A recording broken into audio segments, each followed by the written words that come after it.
On ne peut pas comparer le fait d'avoir tué des enfants délibérément en attaquant, comme le fait le Hamas, et le fait de tuer des enfants involontairement en se défendant, comme le fait Israël. Je saisis l'Arcom. Halloween approche et tout le monde commence à chercher un déguisement pour faire peur.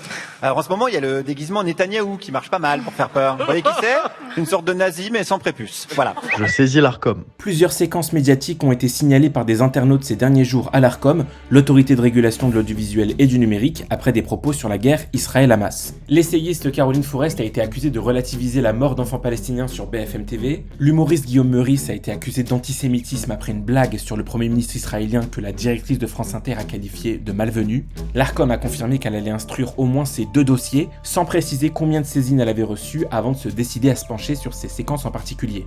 Mais au fait, c'est quoi précisément l'Arcom, comment ça marche et qui s'en occupe ? L'Arcom existe depuis 2022 après une fusion entre le CSA et l'Hadopi. Elle est chargée de délivrer des autorisations de fréquence pour les radios et les télés, de lutter contre le piratage illégal, de veiller à l'équilibre économique et à ce que la loi soit respectée. Elle est composée de hauts fonctionnaires et de personnalités du monde de l'audiovisuel, sélectionnés par le président du Sénat, de l'Assemblée nationale, du Conseil d'État et de la Cour de cassation. Quant au président de l'Arcom, il est choisi par le président de la République. N'importe qui peut faire un signalement à l'Arcom, même vous, dès lors que vous jugez qu'une faute a été commise sur une chaîne. L'Arcom a ensuite la possibilité de prendre des sanctions qui peuvent aller d'un rappel à la réglementation ou une mise en demeure jusqu'à l'amende ou la suspension d'un programme.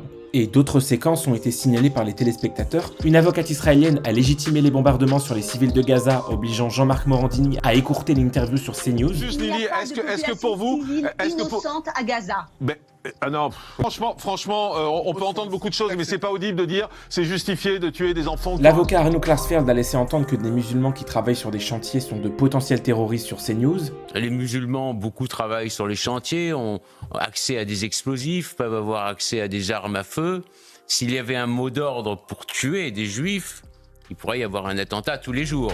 Et l'éditorialiste Pascal Perry n'a pas manqué de faire réagir après cette phrase dans la matinale de LCI. Il faut le dire, pardon de l'exprimer de façon peut-être un peu brutale, il y a un antisémitisme couscous. Pour autant, on ne sait pas encore si l'Arcom a prévu de se saisir de ces séquences. Elle a en revanche annoncé réunir mardi 7 novembre les directions des chaînes de télévision et de radio après un nombre important de signalements.